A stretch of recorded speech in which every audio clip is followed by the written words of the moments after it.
নারায়ণগঞ্জ থেকে যুক্ত হচ্ছেন সহকর্মী আহসান সাদিক। সাদিক, এই ঘটনার সবশেষ কি তথ্য আছে আপনার কাছে? আতিক, একটু যদি পেছনে ঘটনা জানাই তাহলে আমি যে স্থানটিতে আছি এখানে কিন্তু দুপুর 12টার পরে স্থানীয়রা যদি একটু দেখাই যে পরিত্যক্ত একটি জায়গা বাড়ির পাশে, সেখানে কিন্তু প্রথমে দুর্গন্ধ পাওয়ার পর কিন্তু তারা পুলিশকে জানায় এবং পুলিশ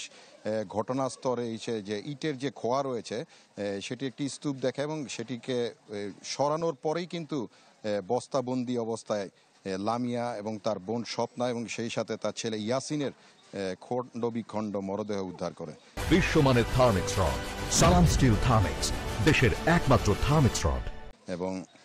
আমরা যতটুকু এলাকাবাসীর সূত্রে জানতে পেরেছি যে আসলে নিহত লামিয়ার যে স্বামী রয়েছে ইয়াসিন,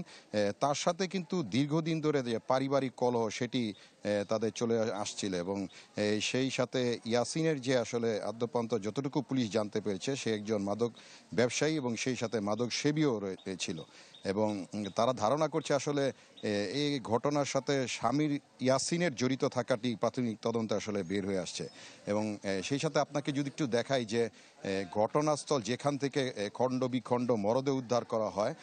তা ঠিক কয়েক গজ দূরেই কিন্তু আসলে তাদের বসতবাড়ি, যেখানে তারা বসবাস করছিল এবং লামিয়া সে পেশায় ছিল পোশাক শ্রমিক এবং তারা যেটি এলাকাবাসী বলছে যে আসলে পারিবারিক কলহ থাকার কারণেই কিন্তু দীর্ঘদিন ধরে তাদের পারিবারিক ঝামেলা চলছিল। দেখতে পাচ্ছেন যে আসলে একটি ফ্ল্যাট, যেখানে 3টি রুমের একটি বাড়ি, এখানে মূলত আসলে লামিয়া তার বোন স্বপ্না এবং তার এই সন্তান, শিশু সন্তান আবদুল্লাহকে নিয়ে তারা আসলে বসবাস করত এবং ঘটনাস্থলে কিন্তু পুলিশ এসেছিল এবং পুলিশ ঘটনাস্থল পরিদর্শনের পরে যতটুকু আসলে জানিয়েছেন যে আসলে এই ঘটনার সাথে তার স্বামী ইয়াসিনের সম্পৃক্ততায় আসলে প্রাথমিকভাবে তারা ধারণা করছেন এবং ইয়াসিনের ব্যাপারে তার আরেকটি জিনিস জানিয়েছে যে বেশ কিছুদিন আগে কিন্তু সে থানাতে জেল হাজতে খেটে এসেছে এবং জেল থেকে বের হওয়ার পরেই কিন্তু তাদের পারিবারিক কলহের ব্যাপারটি কিন্তু যতদিন যাচ্ছে আসলে ঝামেলা কিন্তু আরও বাড়ছিল। তো এই সূত্র ধরেই আসলে প্রতীকভাবে তাকেই সন্দেহ করে আটক করছে। তো পুলিশ বলছে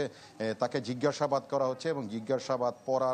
পরেই কিন্তু আসলে বিস্তারিত জানা যাবে যে আসলে হত্যাকাণ্ডের সাথে সম্পৃক্ততা থাকার বিস্তারিত। তো বলা যায় আসলে আতিক, এ ছিল নারায়ণগঞ্জের সিদ্দিরগঞ্জের মিজুল এলাকা থেকে সর্বশেষ পরিস্থিতি। জি সাদিক, অনেক ধন্যবাদ যুক্ত হবার জন্য। নারায়ণগঞ্জ থেকে জানাচ্ছিলেন সহকর্মী আহসান সাদিক।